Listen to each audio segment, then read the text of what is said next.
I was 23 years old when I first saw him, standing in snow so deep it would have buried me to my chest.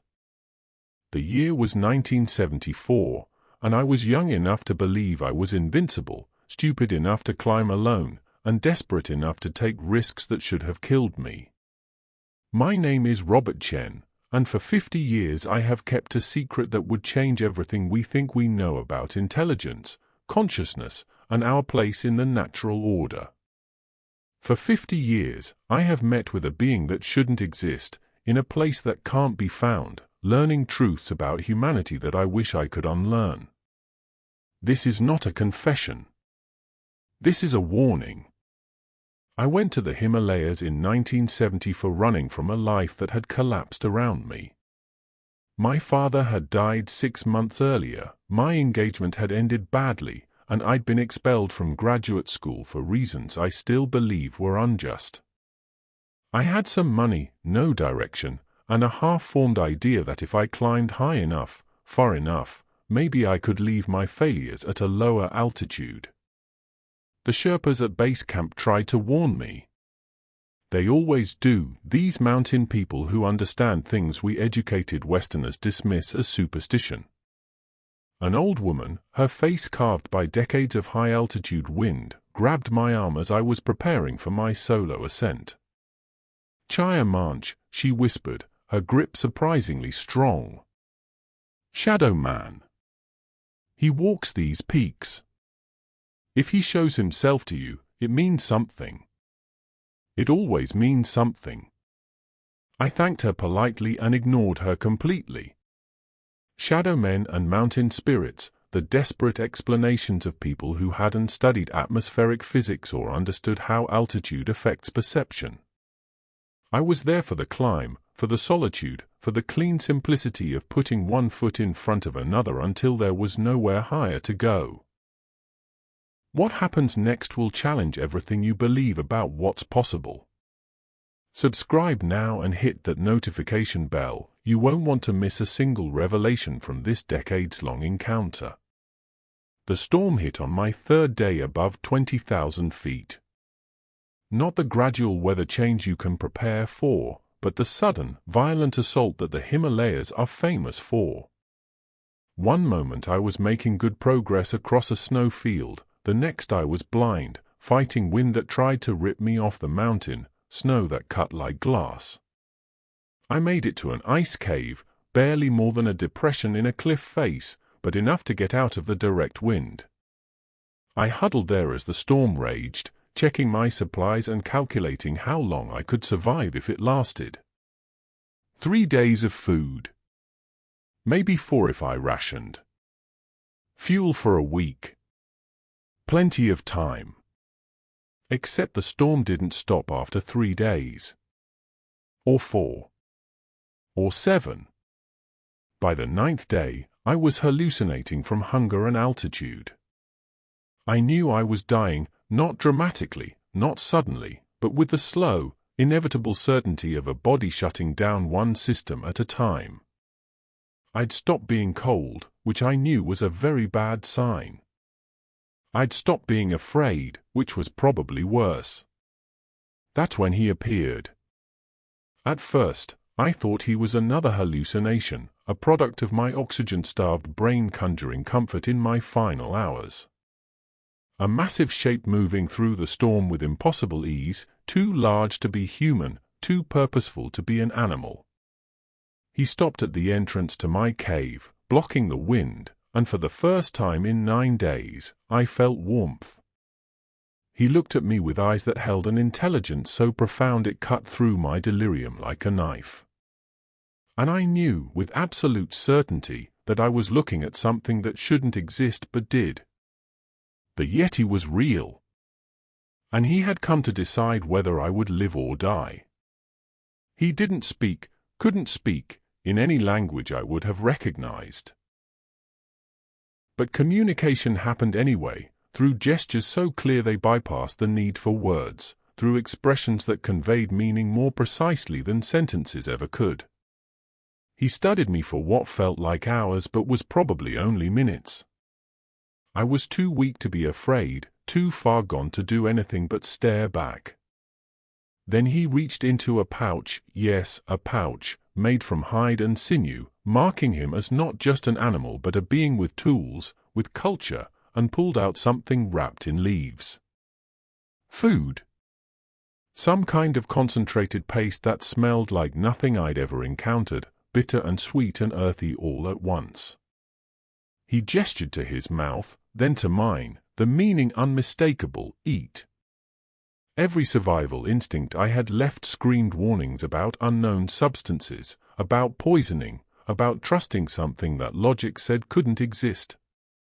But I was dying anyway, and there was something in his eyes, concern? Pity? Recognition of shared consciousness that made me trust him. I ate.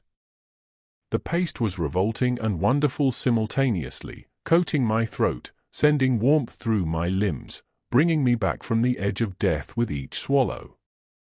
Within minutes, my mind cleared. Within an hour, I could stand. He watched the entire time, patient as stone, and when I was stable enough to move, he gestured for me to follow. The storm was still raging, visibility near zero, wind that should have made travel impossible. But he moved through it like it didn't exist, and somehow, I still don't understand the physics of it, the space immediately around him was calmer, warmer, as if he carried his own microclimate. I followed in his wake, stumbling, struggling, but alive. He led me down. Not to my base camp, but to a different valley, one I'd never seen on any map. A place where hot springs bubbled up through the snow, where steam created pockets of warmth, where the terrain itself seemed to shelter us from the worst of the storm. There was a cave, much larger than my refuge had been, with signs of habitation, a fire pit lined with stones, sleeping areas covered in furs, tools arranged with obvious care. He'd brought me to his home. For 3 days, while the storm spent its fury above us, he kept me alive. Fed me, kept me warm, even tended to my frost-bitten fingers with a salve that smelled of minerals and plant matter I couldn't identify. He didn't try to communicate beyond the basics, eat, sleep, stay here, be safe. But I watched him, studied him with all the observational skills my failed academic career had taught me. He was massive, 8.5 feet tall, I estimated, with shoulders that seemed impossibly broad. Covered in fur that ranged from white on his chest to dark brown on his back and limbs. His face was flatter than an ape's, more humanoid, with a pronounced brow ridge and eye set deep beneath it. His hands had opposable thumbs and showed the calluses and scars of a life spent in harsh terrain. But it was his behavior that fascinated me most. He moved with deliberation and grace, every action efficient and purposeful. He maintained his cave with obvious care, keeping certain areas clean while letting others accumulate debris in what seemed like an organized system. He had rituals, a morning routine of checking his tools, an evening practice of sitting by the fire in what looked like meditation. This wasn't an animal. This was a person. On the 4th day, the storm broke. Sunshine flooded the valley with light so bright it hurt my eyes after days of darkness. I prepared to leave, gathering my gear, checking my remaining supplies. Enough to make it down to base camp if I was careful. Enough to survive. He stopped me. Not aggressively, he placed himself between me and the cave entrance, held up one massive hand in an unmistakable gesture, wait. Then he did something extraordinary. He picked up a stick and began to draw in a patch of dirt near the fire, his movements precise and controlled despite his large hands. He drew the mountain, a simple triangle. Then he drew a figure at the base, me. And another figure higher up, isolated, himself. He pointed to me, then to the drawing of me at the mountain's base. Then he gestured to all around us, the cave, the valley, the peaks visible through the cave mouth. Finally, he pointed to the drawing of himself, alone at the peak, and his expression shifted to something that looked unmistakably like sadness. The message was clear: you live down there, among others. I live here, alone. I nodded to show I understood. He seemed satisfied, and then he drew something else. More figures at the mountain's base, dozens of them, maybe hundreds, scratching and scraping at the rock. He made sounds, guttural, harsh, and gestured angrily at the drawing. Then he swept his hand across all of it, smearing the dirt, destroying the image. I felt cold despite the fire's warmth. You're saying we're destroying the mountain? Humans. He couldn't understand my words, but he seemed to understand my tone, my body language. He nodded slowly, then pointed at me, then at the destroyed drawing, then back at me. His meaning was brutally clear: you are part of this. You are one of them. This is just the beginning of revelations that will shake your understanding of humanity itself. Make sure you're subscribed. What the Yeti reveals about us in the coming chapters will change how you see everything. But then he did something I didn't expect. He drew the mountain again, and this time he drew two figures side by side, one large, one small. Him and me. And he placed his hand over his chest, then extended it toward me, palm up. An offering. A choice. I could leave, return to my world, forget this happened. Or I could stay, learn, understand what he was trying to tell me. I stayed. For 6 more days, he taught me. Not with words, we had no common language, but with drawings, gestures, demonstrations. He showed me how to read the mountain's moods, how to find water under snow, how to predict weather by the behavior of air currents I couldn't even feel. He shared his food, his fire, his knowledge accumulated over what must have been decades, maybe longer. But more than practical skills, he taught me to see. To notice the small destructions, the trash left by climbers, the paths cut through terrain that would take decades to recover, the way human presence disrupted patterns that had existed for thousands of years. He showed me his rage and his grief, expressed through gestures and sounds that needed no translation. And on the 7th day, when I was strong enough to travel, when my supplies were ready and my path was clear, he led me to the edge of his valley and stopped. He looked at me with those deep, intelligent eyes, and he gestured, "Go." But before I left, he did one more thing. He placed his massive hand on my chest, over my heart, and held it there. I felt warmth spread through me, felt something that was almost like words forming in my mind, though I heard nothing. Remember. Tell them. Make them understand. Then he turned and disappeared into the peaks, moving with impossible speed and grace, and I was alone again. I made it down to base camp. I told them I'd survived in an ice cave, rationing my supplies, waiting out the storm. No one questioned it. Survival stories like that were common enough in the Himalayas. I flew home, returned to my collapsed life, and tried to forget. But I couldn't forget. And 6 months later, I was back. That second meeting, in the summer of 1975, established the pattern that would define the next 50 years of my life. I came alone, hiking to the valley he'd shown me, and he was there. Waiting. As if he'd known I would return. This time, we communicated better. I'd studied sign language, learned techniques for nonverbal communication, brought pictures and objects to help bridge our gap. He was a quick learner, picking up meanings faster than I could teach them, showing an intelligence that was both humbling and terrifying. Over the course of 2 weeks, we developed a basic shared vocabulary.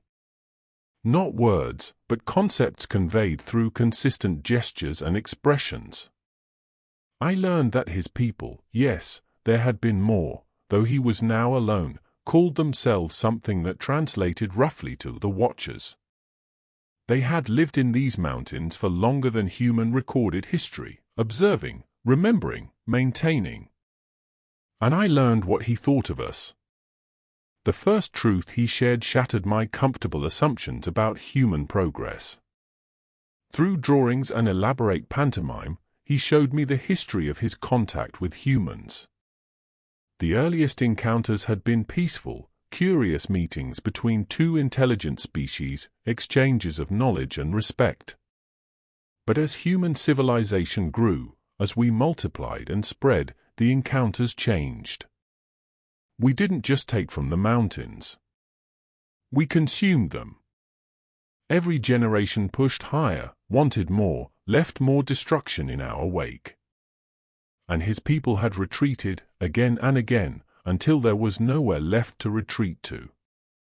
He showed me drawings preserved in his cave, ancient ones, done in charcoal and mineral pigments on stone. They depicted his people in numbers, dozens of them, living in communities across vast mountain ranges. And then, series by series, the drawings showed fewer figures, smaller groups, more isolation. The last drawing was recent, done in ash, a single figure alone against an empty landscape. Him. The last one. The second truth was worse. Through patient demonstration and crude diagrams, he explained that his people hadn't just died naturally. We had killed them. Not always deliberately, disease was the biggest killer, illnesses they had no immunity to, carried by explorers and climbers who never knew they were vectors of extinction. But sometimes deliberately, hunted for sport, for proof, for the glory of having killed a legend. His father had been shot by a British expedition in 1952. His mother had died of disease in 1967. The last of his siblings had fallen to an avalanche triggered by explosives used by a climbing team in 1971. He was alone not by choice, but because we had made him alone. I returned every year after that. Sometimes twice a year, sacrificing relationships, career opportunities, financial stability, everything that normal people build lives on. I built a life around these meetings instead, taking jobs that kept me mobile, that gave me excuses to be in Nepal, that funded my obsession with understanding what he was trying to tell me. By 1980, we had developed sophisticated communication. He'd learned to understand spoken English, though he couldn't reproduce the sounds. His vocal structure was different, capable of producing the deep vocalizations I'd first heard but not the precise phonemes of human speech. I'd learned to read his expressions, his body language, the subtle shifts in posture and gesture that conveyed meaning as precisely as words. And he began to tell me about us. About humans. About what he'd learned from decades of watching us from the peaks, observing our behavior with the clinical detachment of a scientist studying an interesting but troubling species. The third truth he shared made me sick to my stomach. Humans, he explained through our shared communication, were the only species he'd observed that destroyed beauty for profit. Other animals killed for food, defended territory, competed for mates, natural behaviors with natural purposes. But we destroyed things simply to possess them, to profit from them, to prove we could. He showed me evidence collected over decades, photographs taken from climbers' dropped cameras, showing them posing with flags on summits they'd conquered. Documents from expeditions planning to commercialize mountain access. Trash, so much trash, left behind by people who claimed to love the mountains but treated them like garbage dumps. These revelations are just beginning to scratch the surface. Subscribe now. What he reveals about human nature in the next chapters will challenge everything you believe about our species. But worse than the physical destruction was what he called the sickness of meaning. Through elaborate demonstrations using carved figures and constructed scenarios, he showed me how humans had transformed everything into symbols, abstractions, things that existed to represent other things rather than simply being. Mountains weren't mountains to us, they were challenges, conquests, achievements to check off lists. Animals weren't animals, they were resources, threats, entertainment. Even other humans weren't real to us, he suggested, unless they could benefit us or hurt us. We had lost, he indicated, the ability to see things as they actually were. We lived in a world of symbols and representations, one layer removed from reality, and we'd convinced ourselves this abstraction was sophistication rather than blindness. I argued with him, of course. Defended humanity. Pointed out our achievements, medicine, art, science, compassion. He listened patiently, then showed me the flip side of every achievement, medicine that extended lives while destroying ecosystems, art created by destroying materials, science pursued without wisdom, compassion extended selectively to those we deemed worthy. For every human virtue I named, he showed me the corresponding horror. And the worst part was that he wasn't being cruel or judgmental. He was simply observing, reporting what he'd seen with the objectivity of someone who had no stake in the outcome. By 1985, I stopped trying to defend us. Because the deeper I looked, the more I traveled, the more I lived among my own species while carrying his perspective, the more I realized he was right. The meetings continued through the decades. I got older, 30 became 40 became 50, and he seemed unchanged, ageless, permanent. Maybe his species lived longer than ours. Maybe the harsh environment preserved them. Or maybe time just moved differently at those altitudes, in that rarefied air where the normal rules seemed suspended. Each meeting brought new revelations, new truths that he'd observed and wanted to share, as if he'd appointed me his messenger to a species that wouldn't listen. By the 1990s, our communication had evolved to the point where we could discuss abstract concepts, philosophy, the nature of consciousness itself. The fourth truth nearly broke me. Humans, he explained, were unique in our ability to know we were causing harm and do it anyway. Other predators killed without guilt because they lacked the consciousness to feel guilt. But we knew, we always knew, and we constructed elaborate justifications to permit ourselves to continue. He showed me examples he'd collected from discarded materials, news articles about environmental destruction accompanied by explanations of economic necessity. Photographs of clear-cut forests with captions about job creation. Documents outlining the acceptable losses of species, ecosystems, indigenous cultures, all in service of what we called progress.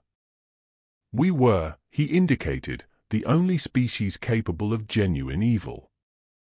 Because evil required knowledge of right and wrong, required the choice to do harm despite knowing it was harm. Animals couldn't be evil, they simply acted according to their nature. But we could be, and were, evil. Routinely. Systematically. With full awareness of what we were doing. The fifth truth was somehow worse, we were teaching our children to be like us. He'd observed climbing expeditions over the years, had seen parents bringing children up the mountains, teaching them to view nature as something to conquer rather than respect. Teaching them that achievement meant domination, that love meant possession, that value meant utility. Generation after generation, we refined our destructive patterns, made them more efficient, more total, more irreversible. And we called it education, civilization, progress. The sixth truth came in 1998, during a meeting where he seemed particularly agitated, gesturing with unusual emphasis. Humans, he indicated, were destroying the future while claiming to protect it.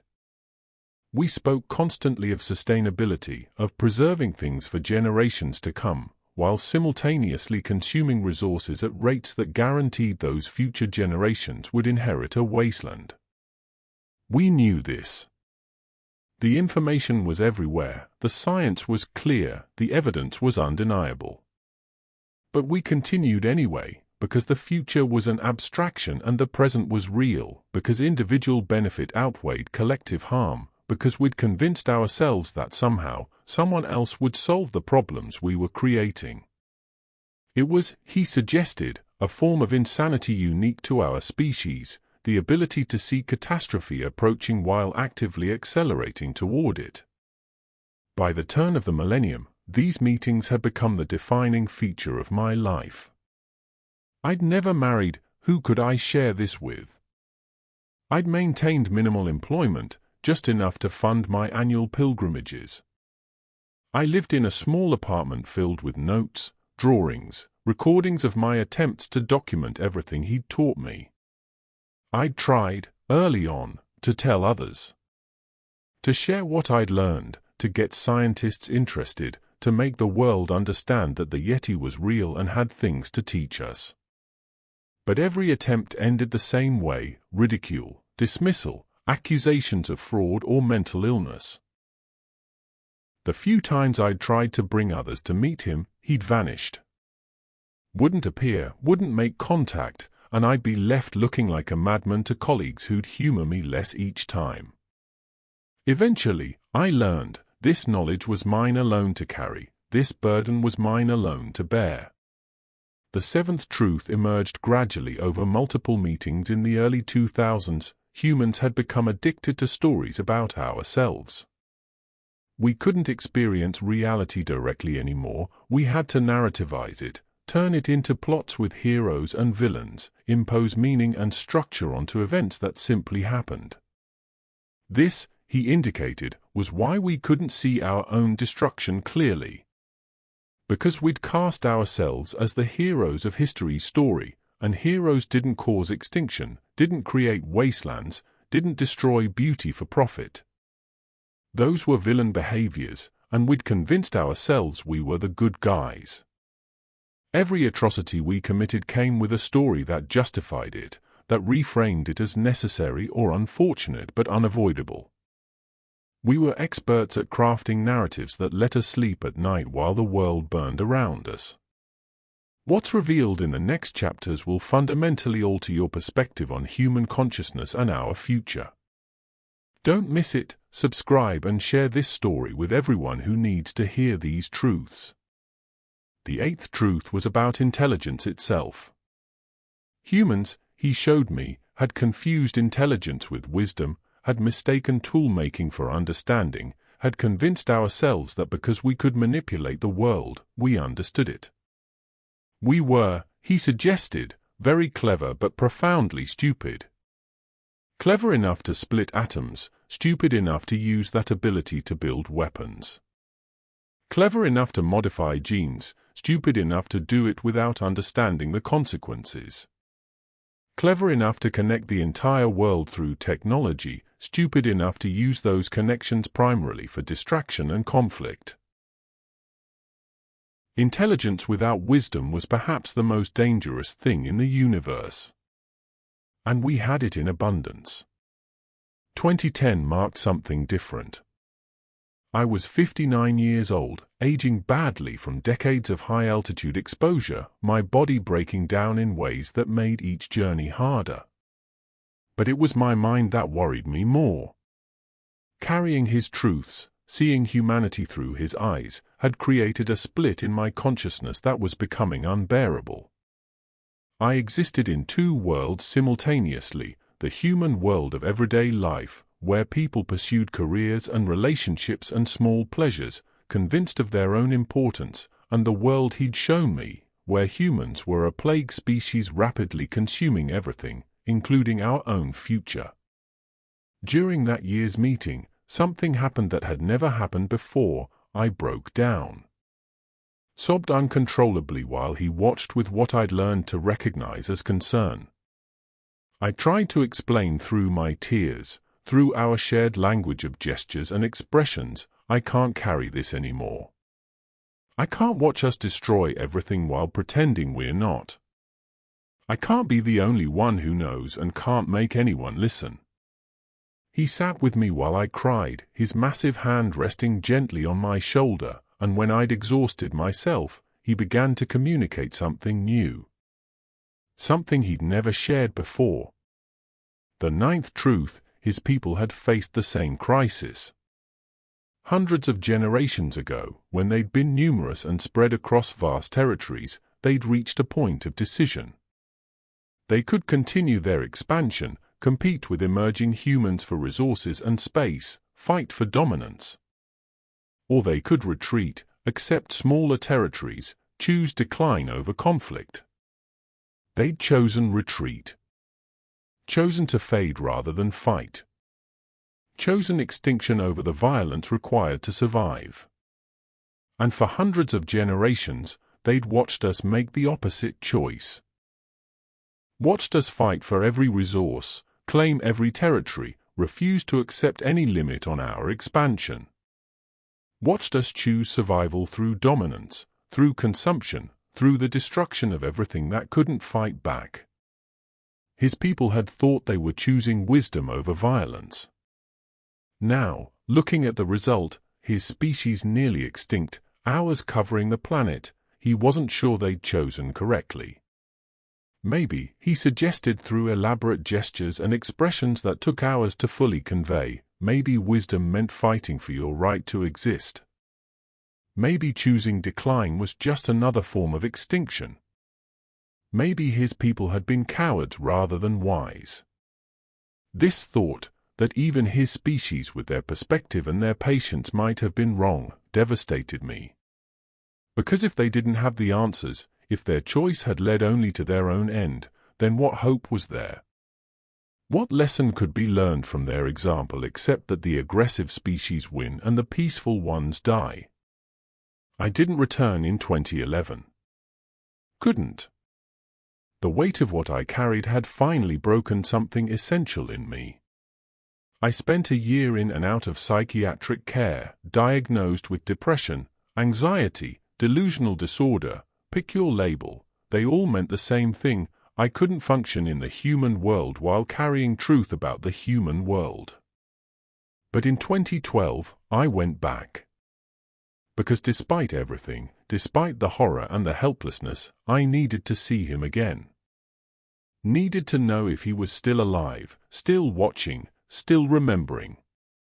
He was there, waiting, and when he saw me he made a sound I'd never heard from him before.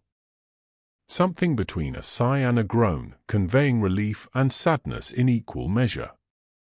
He'd thought I wasn't coming back. He'd thought he was alone again. That meeting lasted 6 weeks, the longest we'd ever spent together. And during it, he shared the 10th truth, the final revelation, the one he'd been building toward for nearly 40 years of meetings. This final revelation will change everything. Make absolutely certain you're subscribed. What he reveals about humanity's future and our ultimate choice will shake you to your core. Humans, he explained through days of patient demonstration and communication, were not evil. We were afraid. Everything we did, the consumption, the destruction, the denial, the narrative building, all of it stemmed from terror. We were the only species that knew we would die. Not just individuals, but our entire species, our entire civilization, everything we built and believed and held dear. We knew, with absolute certainty, that eventually the sun would expand and sterilize the earth, that entropy would ultimately win, that nothing we did would matter on a cosmic timescale. And that knowledge drove us insane. So we built empires to outlast ourselves.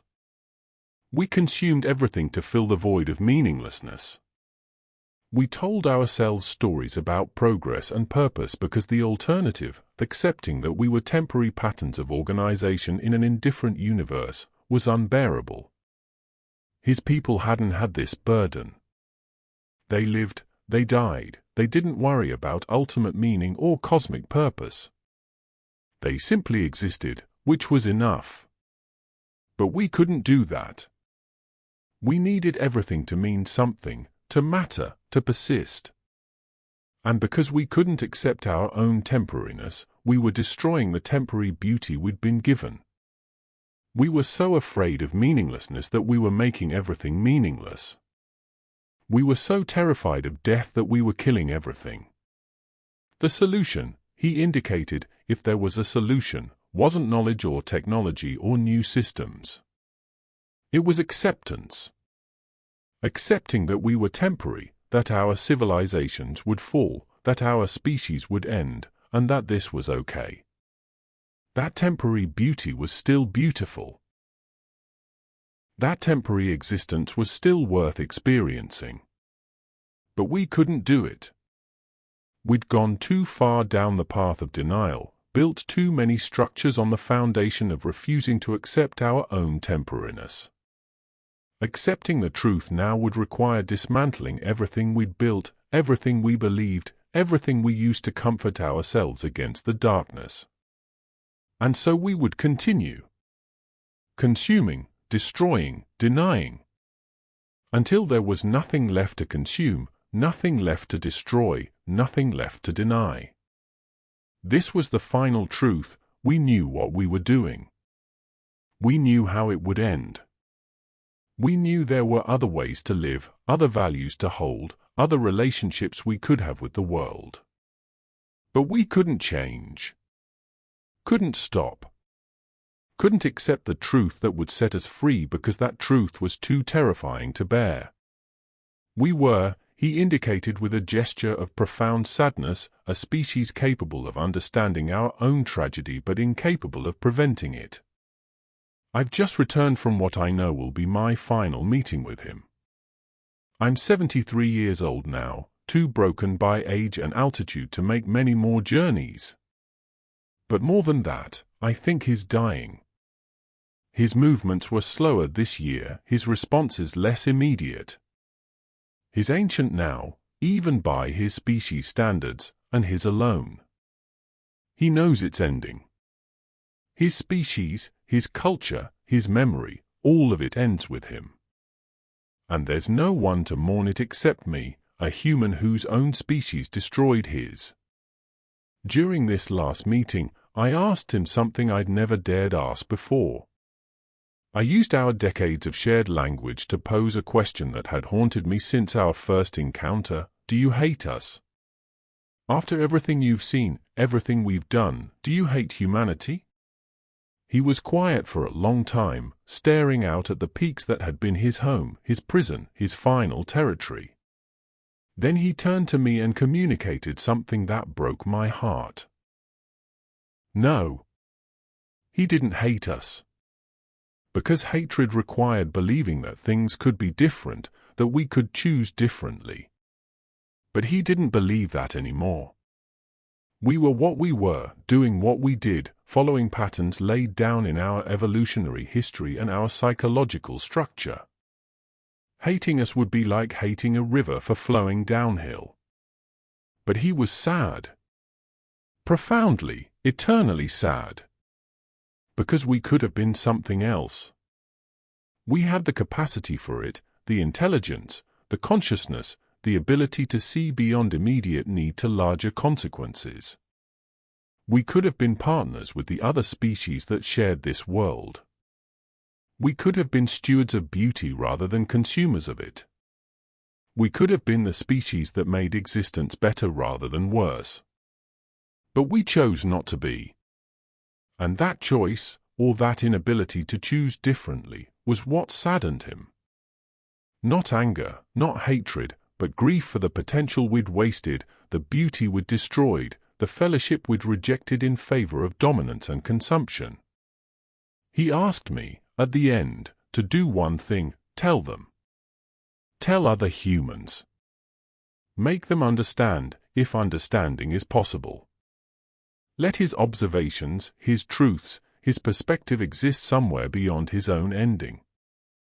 Let someone know that another intelligence watched us, judged us, and found us wanting not because we were evil but because we were capable of good and chose otherwise. So I'm writing this. All of it. Every truth he shared over 50 years of meetings, every observation about our species that we're too close to ourselves to see clearly. I'm writing it knowing that most people will dismiss it as fantasy, delusion, the ravings of an old man who spent too long at high altitudes. But maybe one person will read this and understand. Maybe one person will carry forward the perspective he gave me, the ability to see humanity from outside, to recognize our patterns and our choices and our willful blindness. The Yeti is real. I've met him for 50 years, learned from him, carried his truths like weights in my chest. And what he told me about humans, about us, about our nature and our choices and our future, is more terrifying than any monster legend could ever be. Because the monster isn't him. It's us. And we're too afraid of that truth to ever accept it. His dying alone in mountains we've invaded and commercialized, the last of a species we helped destroy, carrying observations about humanity that we desperately need to hear but will never listen to. I'm 73 years old. I've spent 50 years learning truths that I can't share, carrying knowledge that no one wants, serving as witness to humanity's tragedy from the perspective of someone outside it.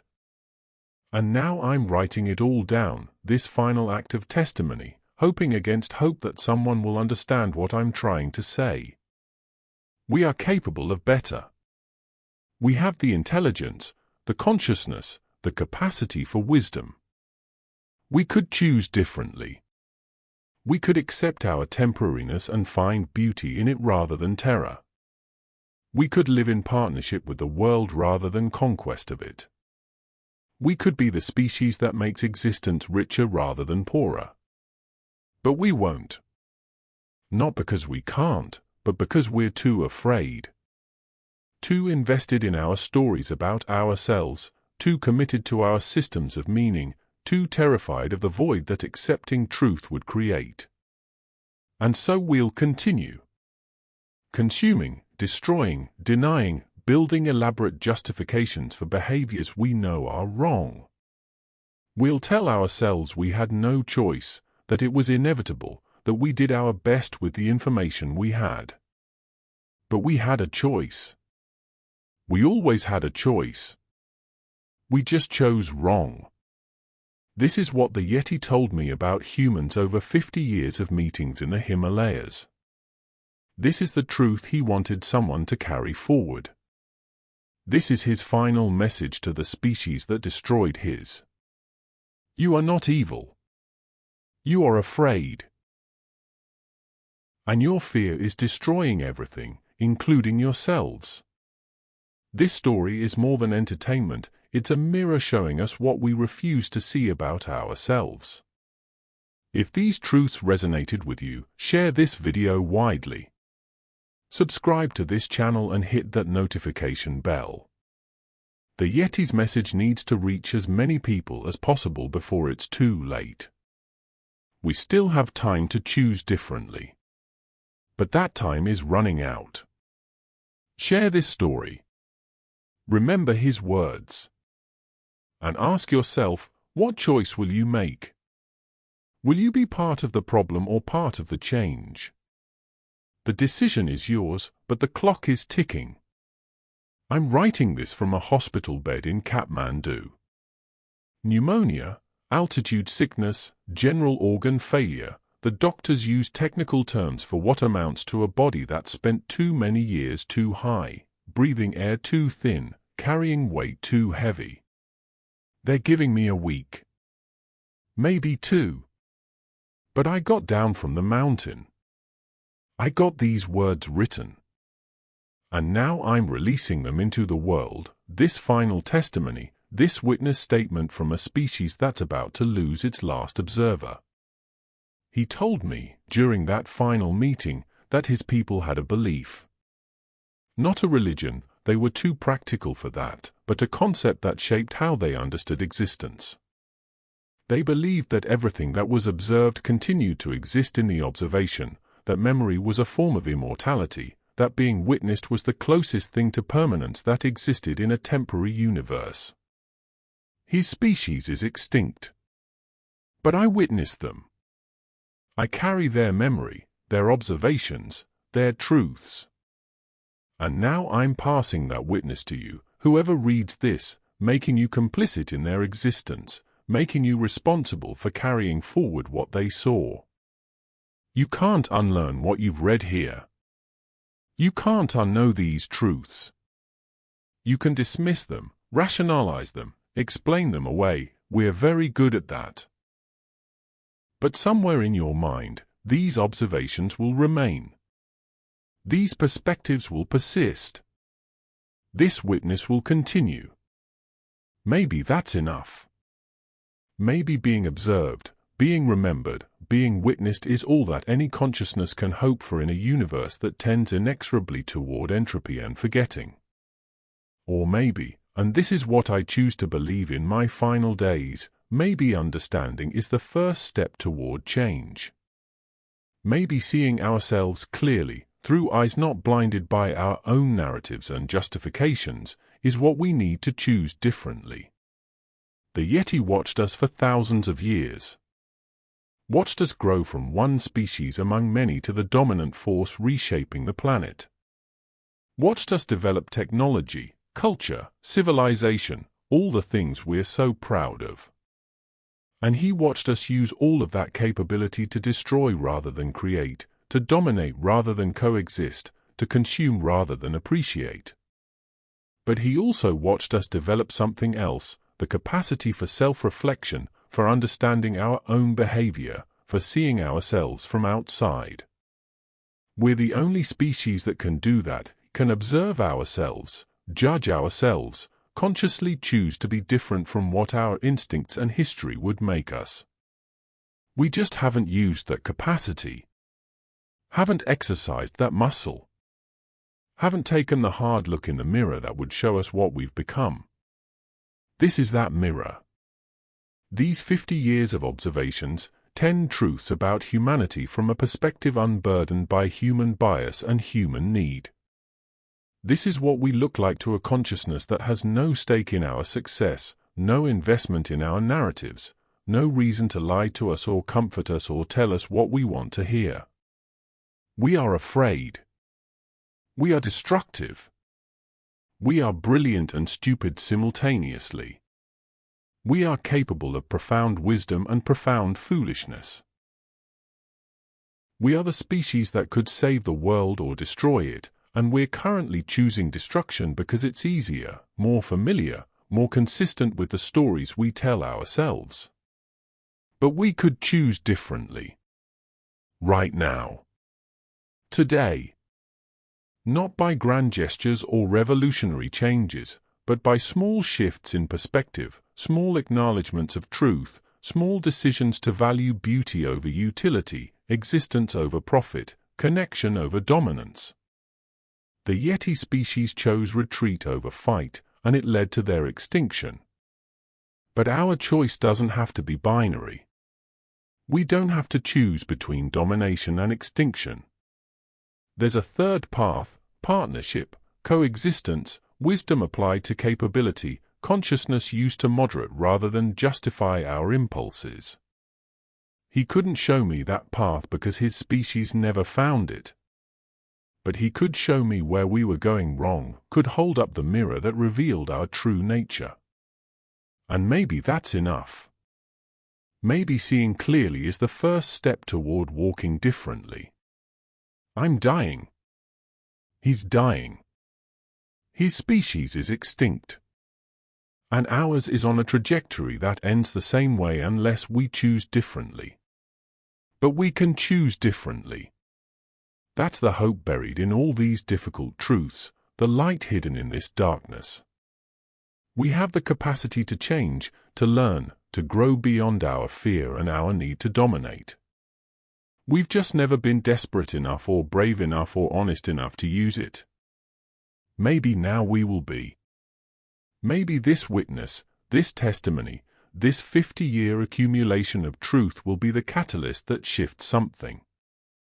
Maybe one person will read this and see themselves differently, see humanity differently, see our place in the world differently. And maybe that one person will tell another, and another. And slowly, painfully, against all our instincts and narratives and comfortable lies, we'll begin to see ourselves as we actually are.